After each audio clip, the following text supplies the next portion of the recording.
Hello, ladies and gentlemen, and welcome to the Coast-to-Coast Combat Hour. I'm your host, Matthew Hawkins, and as always, I'm joined by my co-host, Ed Carbajal.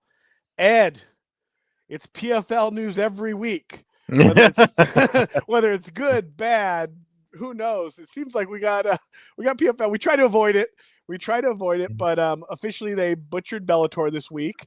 Yeah. And hey, but at least Pitbull's a free agent, at least in theory, right? Yeah, well, it looks like he's free. I think Lauren Mack, who's their communications, there's so many people with titles. Senior Vice President of Communications, Lauren Mack, actually told Pitbull and Pitbull tagged him and shared it with everybody. He's like, "Yeah, it's unconditional. I'm free. No matching rights, no nothing." So I don't know who's going to scoop him up. That's something we could definitely talk about. Matches we'd like to see him in, and he definitely needs to get a UFC run in there. He's 37 years old. But really quick, I mean, before we even move forward, just so I don't forget about it, I mean, it was really nice of you to share your time with Don Davis when you met him when they announced the format. So, that's what we were giggling about, folks. For folks that watch the video version, Matt just put this post up on Twitter. He tags Don Davis in it, because that's Bjorn Rebney, and for you newer fans that aren't familiar, Bjorn Rebney's the original founder, created Bellator MMA before Scott Coker took over in 2014, I want to say. It's the joke is, if you notice the new format of PFL announcer, new tournament, new format, it's pretty much what Bellator was when it started. So it's exactly what he bought Bellator in 2024 to use the Bellator model of 2010. After telling us there was going to be groundbreaking, PFL 2025 was going to be, we'd never seen it before, so while he's a fool, and I'm not, Don Davis doesn't know what the hell he's talking about. He's a joke. I mean, he's gonna joke himself out of the MMA world before he's ever has a chance to be fully successful. However, I'm also not going to sit here and lie and say that I'm kind of happy that this is the format they went with. I mean, of all the formats to go with, if you're not going to just do straight fight cards, then a tournament is what we've always asked for. So, but I mean, martial arts is tournaments and martial arts are historically, like, that's the thing to do, like traditional arts, whatever you're into. Enter the Dragon. I mean, Coker stepped away from it when he took over, and then towards the end he went back to tournaments for certain weight classes. So it's something that'll, you want to keep fans interested. It's not leagues and teams. I mean, we'll see with the teams, but it's make a tournament. Look at the flyweight tournament they did for Mighty Mouse in the UFC. That's probably the last good season of Ultimate Fighter that I enjoyed watching, because it was a tournament technically to fight Mighty Mouse. So I like that a lot.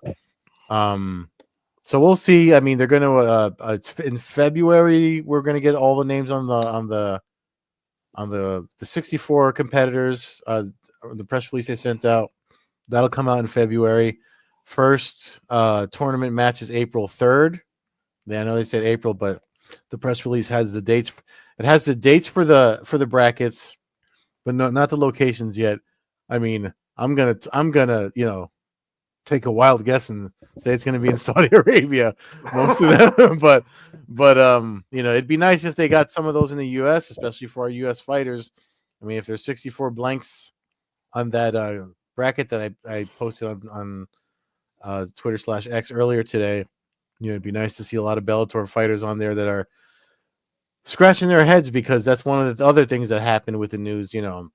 Patricio Pitbull being the most vocal, Corey Anderson, Patchy Mix, other fighters that don't really want to be mentioned or bothered with it, because it's, they'd rather focus on staying ready to fight than all this other nonsense of where do I work right now, So it's the only thing that scares me is that with these tournaments, them lowering the final payment from $1 million down to $500,000.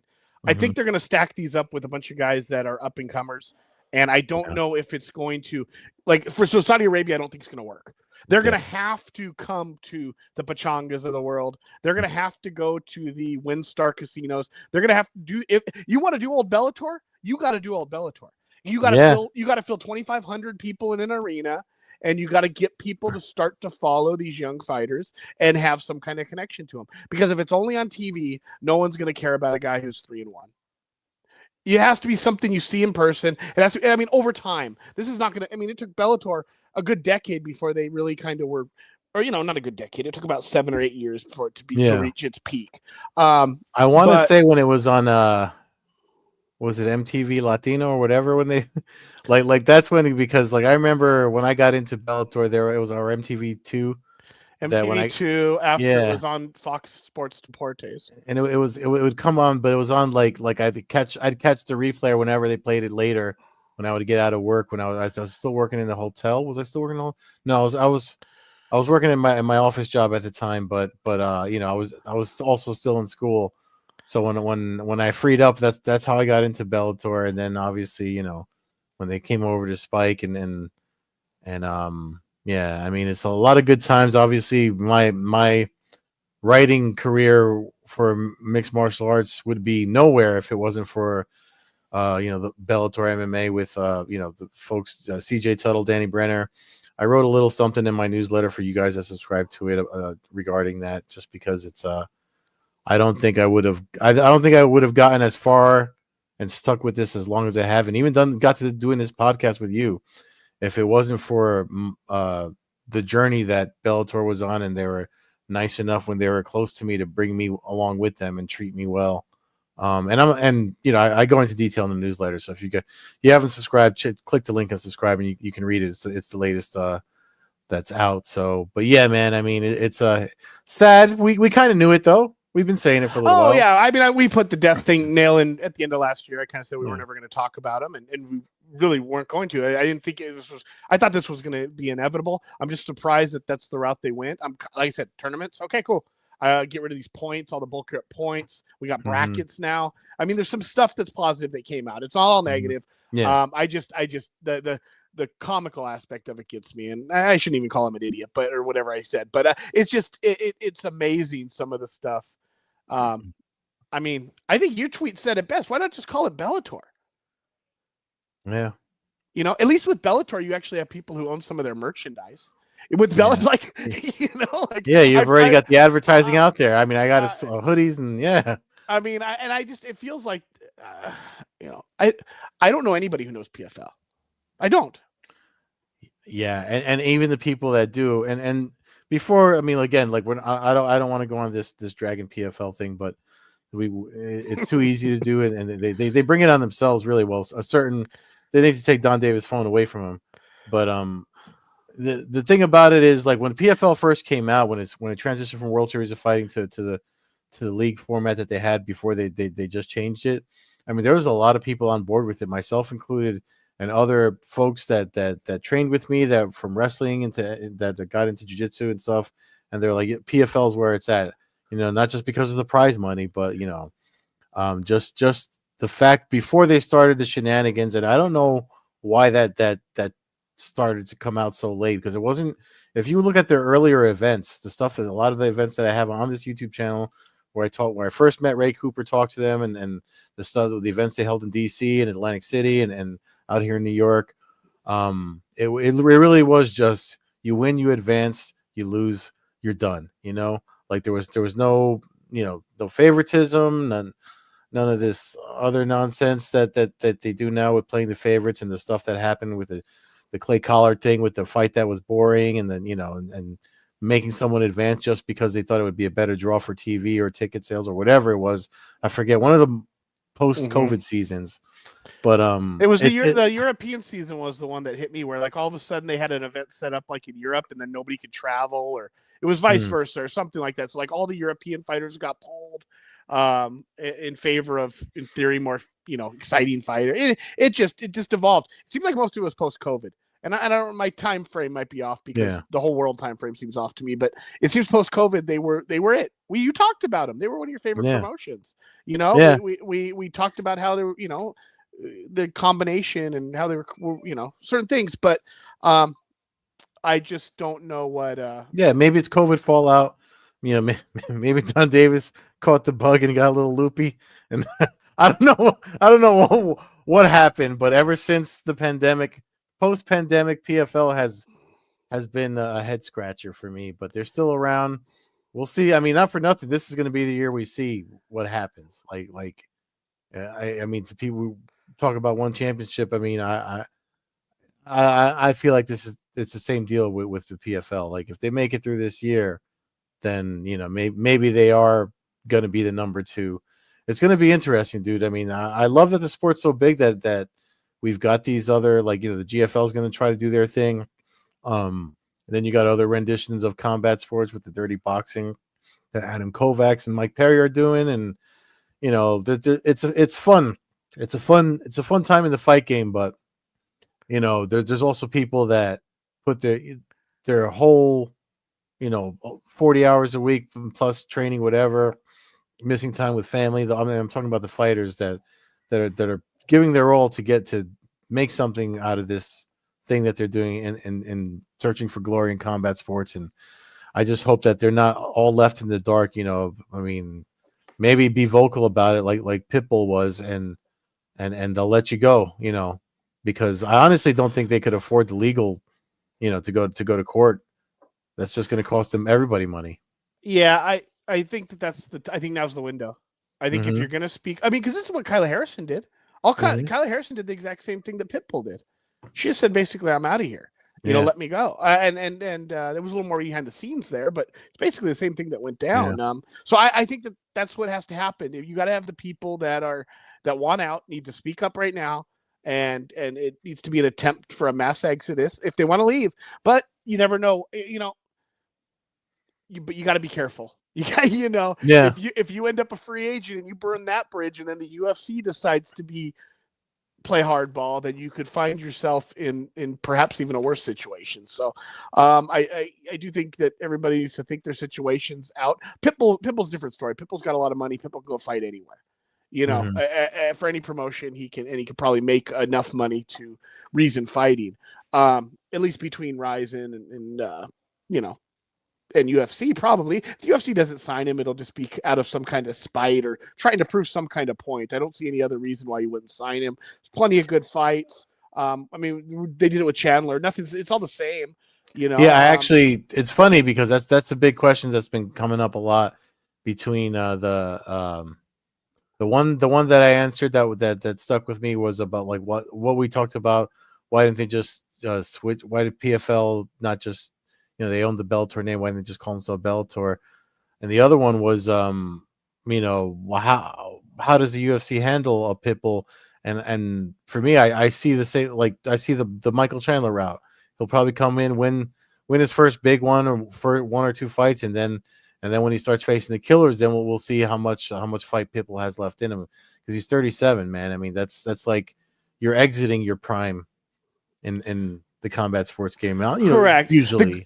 The good thing for him that I see is there's a couple matchups that align with him pretty well. Mm-hmm. There's an Aldo matchup, which is 2 older statesmen. There's a in the sport Chandler rematch. Why doesn't I mean, I'm not a big rematch guy, but if anybody deserves a rematch, why isn't it Chandler or Pitbull? He got knocked out by Chandler quick.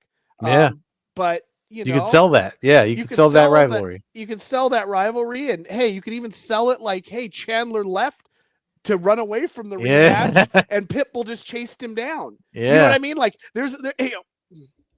I'm sorry, but wouldn't that work? I mean, and nobody. I'm surprised I haven't seen this pop up, but I gotta say it because my favorite fighter in the UFC, I wouldn't mind Gaethje Pitbull at 155. Would be fun. I think Gaethje would be too. I think size would be too much on Gaethje's side, and I'd hate to see a one-sided. Because Pitbull's not big. Pitbull is a that's true. Small in stature guy. I mean, I've seen them like close up in both in real life. It's because I Gaethje in WSOF, and Pitbull's definitely the smaller. He's muscular, but he's definitely the smaller frame.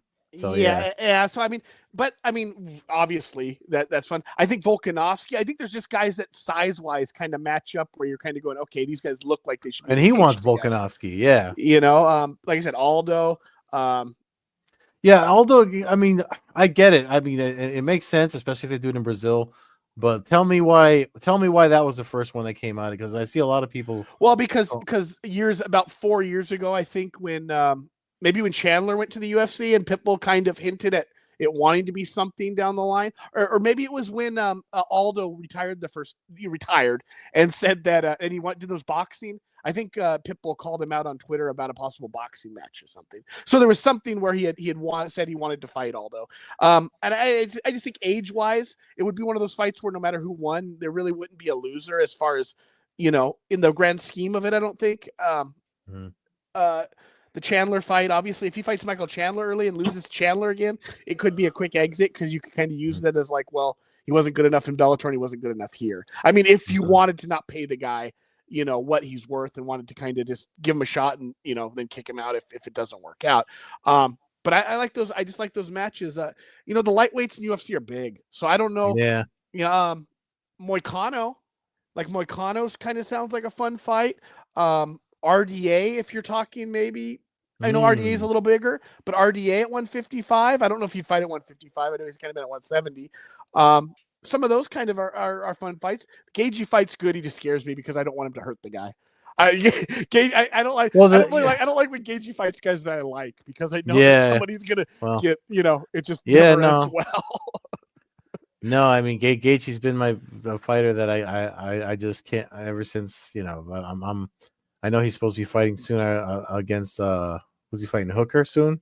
I mean, rumor is Dan Hooker, yeah. Yeah, and I'm just like, after that really bad knockout against Holloway, you got to wonder how Gaethje's coming in to fight. That's why I feel like that one would be a nice welcoming for him, but we'll see. We haven't heard anything as far as because everything that happened yesterday, right before with the new schedule that I have, which is why we're recording tonight. Right before I went to teach the class, like the last thing I saw was when he had said that he was free and clear completely to test free agency. So, I mean, who knows where he winds up? But I hope wherever he winds up. I mean, it's got to be the UFC though. I feel like every fighter that fights. I mean, he's wanted it for a while. Dana White seemed keen on it when they mentioned his name at one of the press conferences at the end of last year. When they mentioned it to him, he was like, he kind of said yeah, that's a guy we could definitely see in the UFC soon. So it seems like this helps the UFC too. I know they had the issues with the monopoly talk and all that, but when you have the small guys eat up the other small guy, it kind of just is like, well, what are we supposed to do? Mm-hmm. Do you not want us to sign guys? Do you want guys to not have jobs? I mean, at this point, you're kind of like, okay, they all kind of can go to the UFC because we're really down to 2 now, in the US and one's arguably not even a U.S. Like I said, they're kind of a Saudi-based organization. So the UFC kind of dodged a bullet in a sense to me, like that they kind of are off the hook now. They can kind of gobble everybody up, and it not really, at least in my perspective, it's like, okay, well, what can you say now? The little guys ate each either up. PFL decided to get rid of basically the competition, not the UFC this time. So I don't know, but. I do like the tournament format. I hope that they do have some good fighters. I hope that they figure out a way to show this. I would love them to get rid of that stupid 10-sided cage. But I don't know if that will ever happen. It seems like just go to an 8-sided cage. Like, I mean, let's seriously. Like, let's just or do the round one. Do the circle like Bellator or the circle. But again, let's get a little uniformity. If that's what we're gonna have, let's just do it. Let's make it an 8-sided cage. So so we don't get situations where you get referees bouncing between organizations. I meant to say that when you watched Ryzen, how nice was it watching referees who knew how to judge fights with ropes? Yeah. You know what I mean? Did you notice that you didn't see referees like threatening points and trying to unwrap people from like the lightest wrap in the rope that they've ever been in. So another hat tip to Ryzen. I mean, man, yeah. But it shows. It shows what happens when you throw a referee who's then experienced 10 ringed matches in the last decade as opposed to a guy who does one, every other, month in once a Ryzen, quarter. or probably most of the events in Japan at this point. Mhm. Still, I imagine a lot of them you still use the ring. So, with that said, let's move on to the UFC. We do have a great UFC pay-per-view this week. It's in my neck of the woods. I will not be attending, though. I will be attending the Bare Knuckle Fighting Championship event also this Saturday, which is even closer to me. So made it. I had to kind of flip a coin. UFC card's a great card. Prices are just expensive, and it's a little bit more of a grind, especially with the fires. I'm kind of happy I'm not heading up to LA this weekend. But with that said, we're going to break this down. The main card alone is loaded. Prelims have a bunch of good fighters as well. So this is one of those, starting the year off with a pay-per-view that's worth paying for, that's a nice thing to start with. On the early prelims, obviously Peyton Talbot is one of the, up and coming future stars. I like the Jayton Almeida Spivak fight for heavyweight. I think that adds some fun. Nakamura, Rinya Nakamura. I see he's a minus 500 favorite, so he's fun. Ricky, I don't know how you say his name. Turcios won the Ultimate Fighter. He's on there, so it's good prelims. Not the level we had a couple events ago, but pretty damn good. I mean, we're talking probably 7.5 out of 10 prelims, which is nice to see. And then, I mean, basically, they're going to try to show Peyton Talbot. He's going to headline the prelims, and he's their future, money maker. I lead think you into the pay-per-view. I think he's their Gen, the new generation's guy, Gen Z fighter that they want to have. But then the main card kicks off with, I know your fight that you are most excited for. Nice and early. For you, that's got to be nice. Yeah, it's first fight nice that you'll likely be fully alert for the first fight. First fight on the pay-per-view, and one that I'm really interested in. I mean, this one's I'm not for nothing. I mean, with Kevin Holland, man, he's always such an enigma when he's coming into a fight, because you never know what like his mindset and how his body is and all that stuff. But his last fight he lost. However, he's got a ton more experience than De Ridder. And something he said at the media day today, where he mentions Malikin's fights, and he cited so De Ridder 2 losses on his record are from one championship. Both of them are against the same man, Anatoly Malikin, when he fought him for 2 different titles, and that he was holding, and now Malikin has him. And he said something along this lines of he thinks that once he takes enough damage, he fades and he quits, or something like that. And I mean, that's an accurate way to describe how the fight went.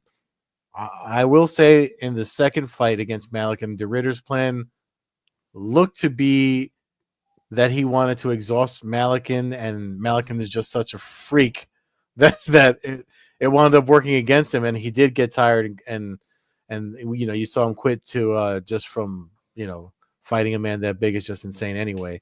So we might. I wouldn't be surprised if Holland wins. I'd like De Ridder to win because I want to see how far.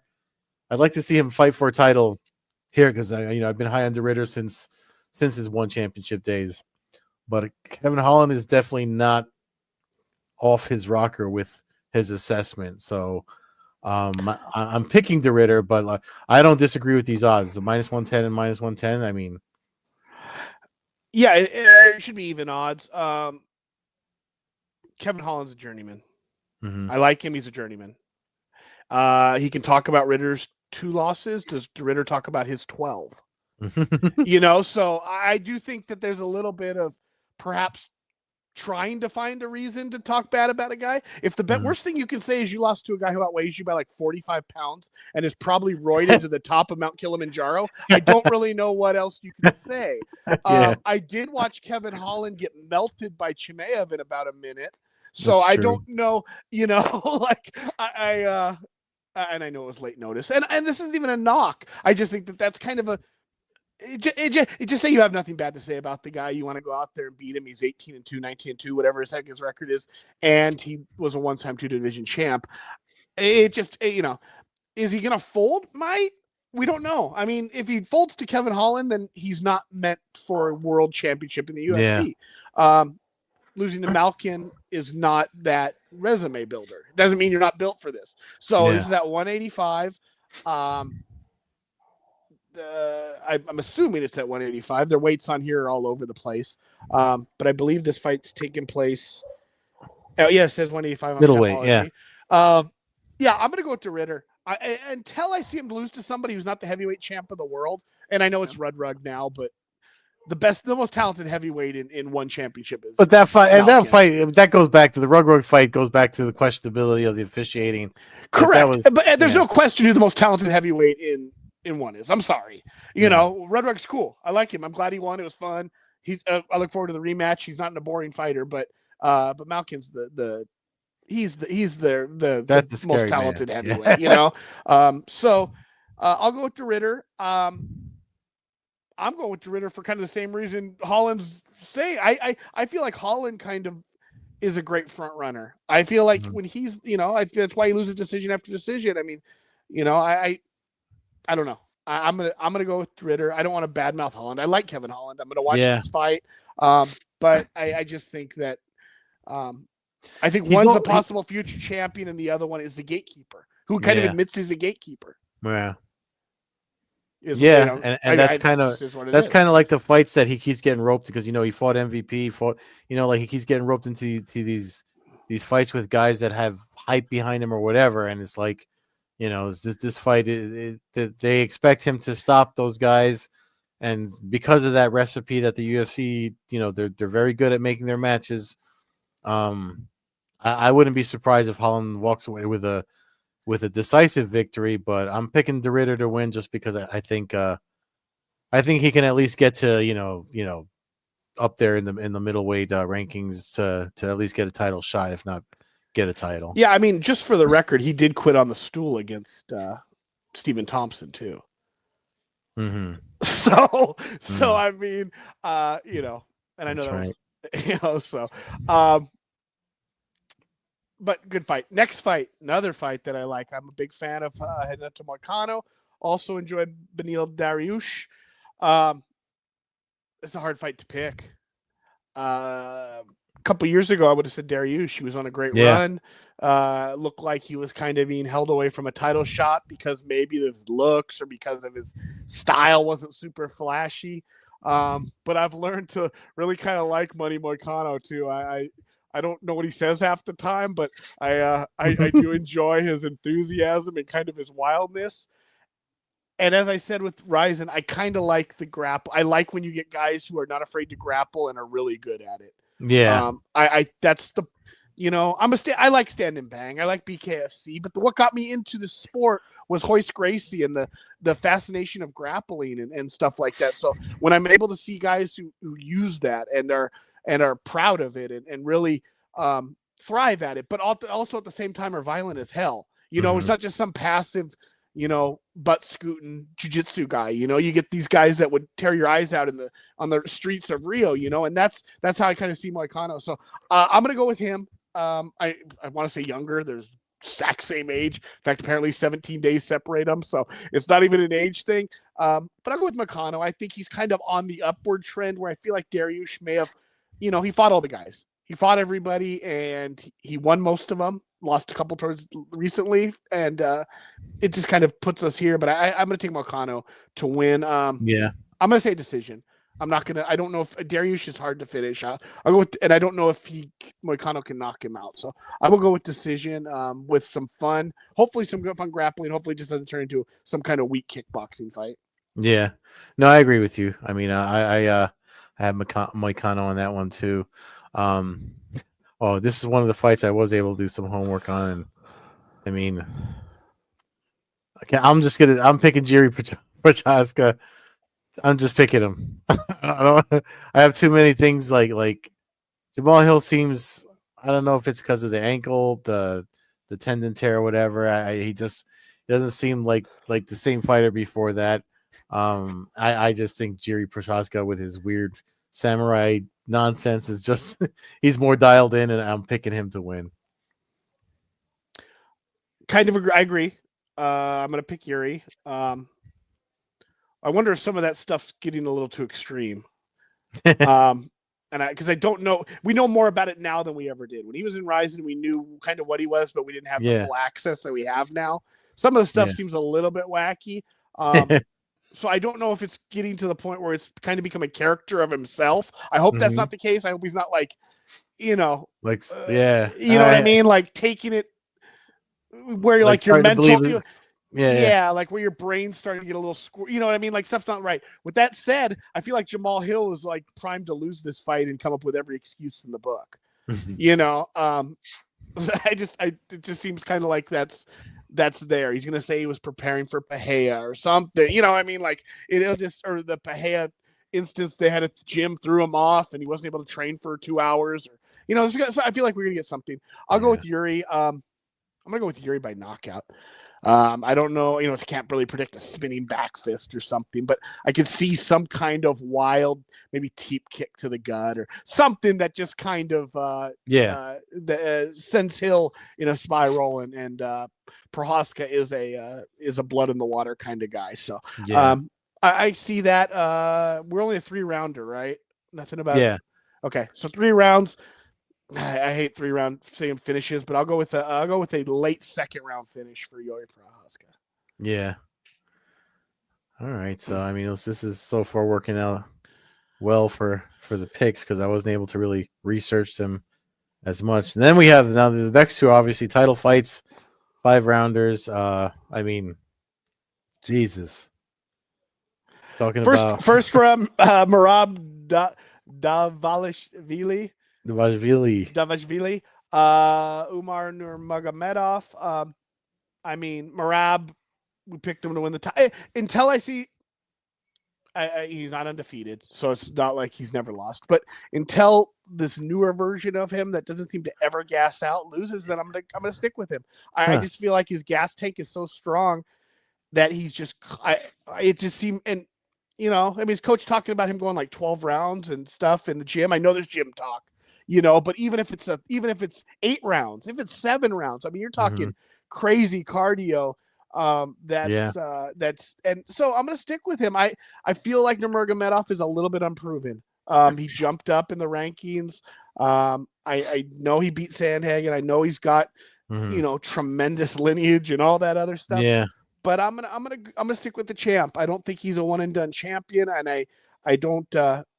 I think he's just I mean, he might get caught. He loses when he gets caught trying to take down or forcing it on somebody. That's how it's got to be. It's got to be somebody countering him, coming in really quick, and him making a mistake. But from what I've seen in his last handful of fights, I don't know a fighter who can hang with him if he doesn't get injured and is caught. He just has the gas tank. Yeah. I mean, I'm picking Merab just because of his. I mean, obviously, I have we've had Ron on this podcast that he's a Sarah Longo guy, and obviously all of that plus what you said. I'm picking Merab. However, I don't want to sleep on the extreme study, coaching, and training that Team Dagestan Eagle MMA, the Nurmagomedov family over there does. I would not be surprised if they've watched some tape and found something to use to kind of capitalize on find a chink in Merab's armor, in the case that the thing I'm saying that keeps coming to mind for me is when he fought O'Malley, towards the end of that fight, O'Malley found a way to win so late in the round, which was that snap kick, whatever I always call front snap kick because it's like a dagger in the belly, to his midsection that Merab seemed to react to, and I'm wondering if the guys over in Dagestan, Nurmagomedov and everybody in his corner takes note of that, and if we see that in the fight, and they use that to kind of hurt Merab where his gas tank starts to go away. Liver shot. I don't care your car. You take a shot in the liver that makes you wince. That's gonna take some foot. You're gonna take your foot off the gas if you get that shot. So something like that I could see happening. Outside of that, though, I mean, I'm with you in the so far we're neck and neck with our picks. Yeah, I want to agree with you, but I no longer consider Khabib undefeated now after he decided to get on a Frontier Airlines flight. Oh yeah, he lost to that stewardess. His research can't be that strong if that's the airline he decided to pick. So kind of makes me worried. That you're flying. It's true. The worst airline. Yeah, even Dana White was like, "What the you doing? Hell is he Frontier?" doing?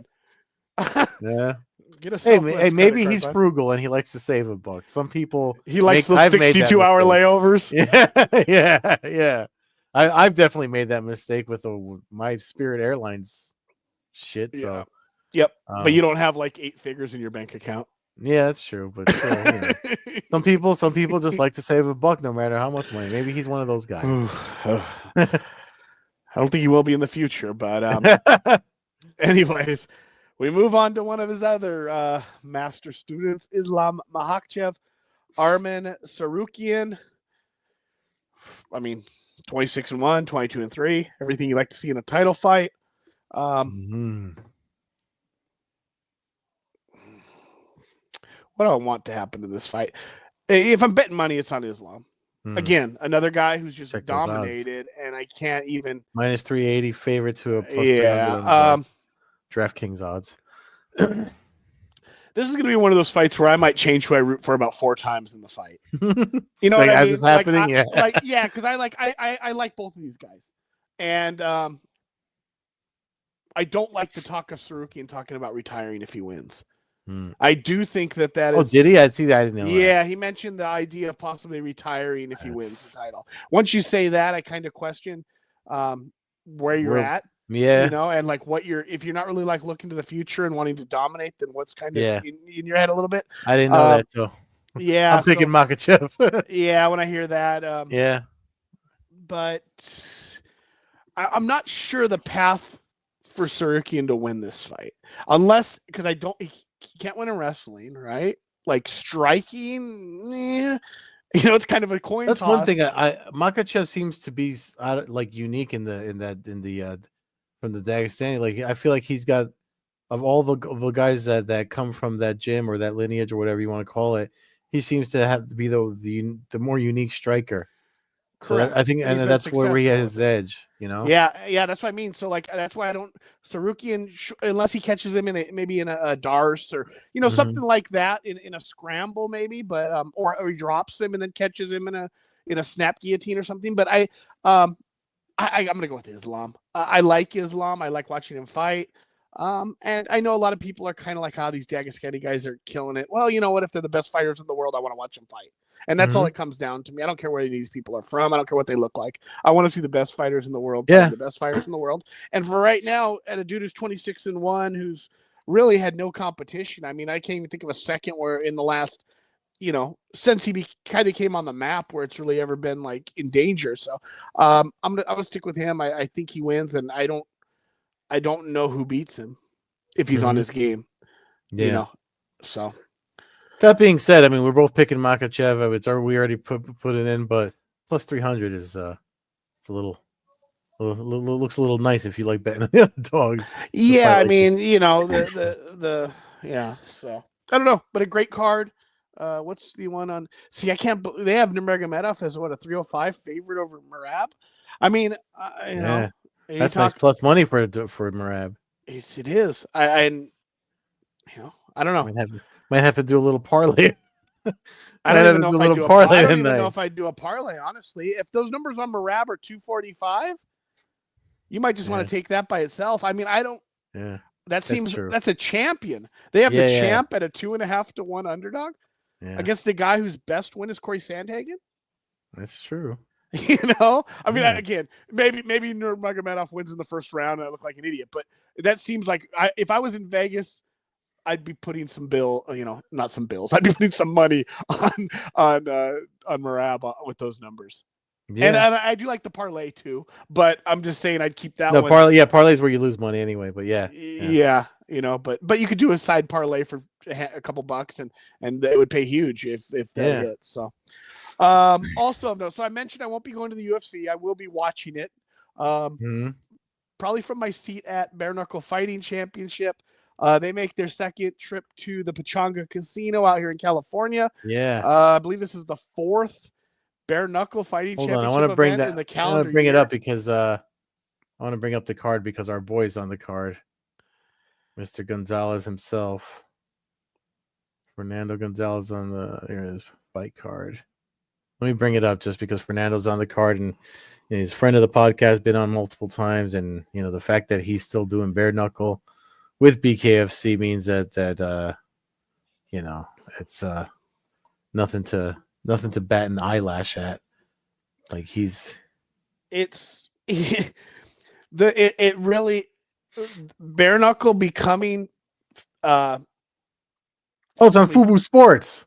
I didn't know that. Yep, this is one of the ones so everybody could watch it. Yeah, this isn't a DAZN card. This is a fight night. So no, but this becoming legal in California opened the door because, especially in Southern California, it's going to be a 2-screen night for me too. Then between the Indian reservations and the Mexican population and a bunch of the MMA fighters around here. I mean, you got guys who are just down to do this kind of stuff. Fernando, I mean, he's getting able to fight in his backyard. All 3 of these fights now in BKFC will be within 60 miles of his house. 2 of them being within, I don't know where he lives, but I'm assuming it's Menifee. It's within 20 miles of this house, so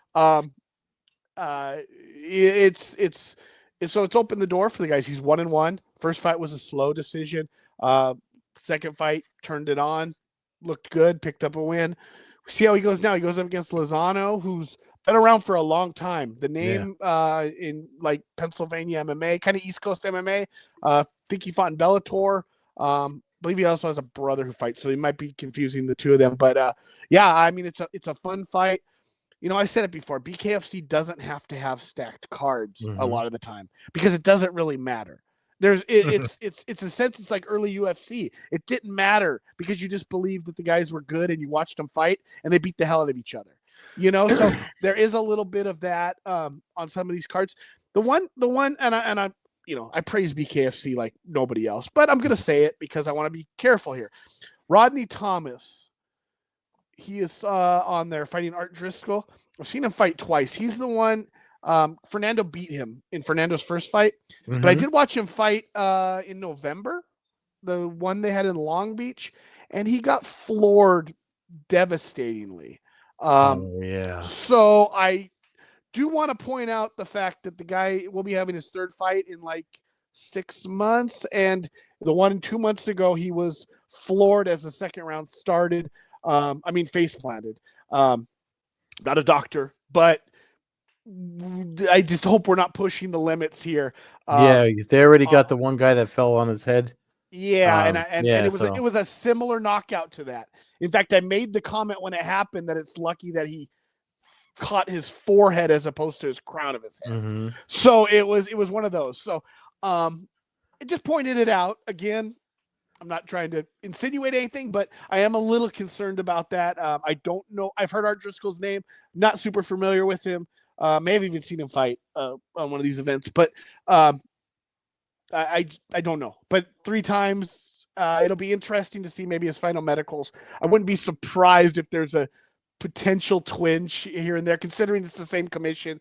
They may see him walk in the room and go like, "Hey, man, we need to discuss this again." So and again, not a doctor, but I've seen him face planted. Concerning. Robbie Peralta fights on the card. He was the victim of Ruben War's 5-second knockout at the first Pechanga card, but he is a longtime fighter. Fought in Strikeforce, fought in Dream. Had a big win in Strikeforce back, and they fought in the UFC. In fact, he fought on the Kane JDS, the first Fox card. He was on that on the earlier prelims of that card. So good fights, 10 fights on the card. Again, I got a group of at least 7 going, possibly could expand to 9. I think this is the future of live combat sports. 9 p.m. Eastern on Fubu Sports. So I mean, that's start at 6 free for everybody. Coast. Yep. Fubu starts literally main card kicks off at 7. 10 o'clock Eastern. So, I saw someone say, "Hey, BKFC is stupid for having the event the same night as the UFC pay-per-view." No, I say you're stupid if it's 2025 and you haven't figured out how to watch both events. Yeah. That you're the dumb one, not BKFC. And not for nothing. I mean, they're not doing. If they were holding an MMA card, I could see why you would say that, because like MMA, people are going to tune into MMA, but it's not MMA. It's BKFC, and like you said, I mean, especially now that I found out, like, you don't have to use any special websites to watch BK. Why wouldn't you watch it? Like, you could watch the UFC and you could watch this without issue, because probably Fubo Sports definitely works better than ESPN Plus. I can tell you that right now. No, it's on. So it'll be on Fubo Sports. It'll be on the BKFC app. Mm-hmm. Bunch of ways to watch it. Plus, if you have the BKFC app and you choose to watch the UFC, you can watch the replay. I don't know if Fubo Sports has online stuff where they have the replays or not, but yeah, like you can watch the replay of that. But again, you figure out a ways to watch both. It's just fun. I mean, BKFC is the number 2 promotion in the United States. I mean, yes, it's not US MMA. based, yeah, it's not MMA, but it's the number 2. And I'll die on that hill right now until I see PFL step their game up. But right now, the only 2 organizations that really get me excited for anything is the UFC and BKFC, and they're happening on the same night. I chose which one I was attend. One's 5 minutes from my house, the other one's 90 miles. I chose the blood and violence to cross the street and check that out. But that's about it. We didn't say anything, obviously, with thoughts or with anybody who lost stuff in the fires. Close hitting for me as I'm dealing with it. It's not close enough where it's affecting my day-to-day activities, but power outages, and it's my state. It's where I grew up. So when you see it get destroyed and turn to ash, it's something that's not great. And doesn't matter what side of the political, it doesn't matter any of that crap. When you're in a state and you see your fellow statesmen and your fellow Americans dealing with stuff that nobody should have to deal with. And it doesn't matter how much money you have. Your house burns down, you lose everything you got. It doesn't matter. You just become a human at that point. So thoughts and prayers with everybody who lost stuff, lost family members. Fairly much under control right now. Hopefully we don't get any more. I know there's rumors of Santa Ana winds kicking up again this weekend. Let's hope that doesn't happen. But, as much as California can be a knucklehead state, we will come together. We'll get through this. And like the earthquakes of the past and stuff that did damage, LA will survive. And, I don't mind if the Dodgers take a hit every once in a while, and Clippers can kind of jump off the lake. But other than that, I wish them all well. So I think we'll end with that. Enjoy the fights this weekend. Thank you for listening, everyone, and have a great weekend. Thank you for listening. Good night.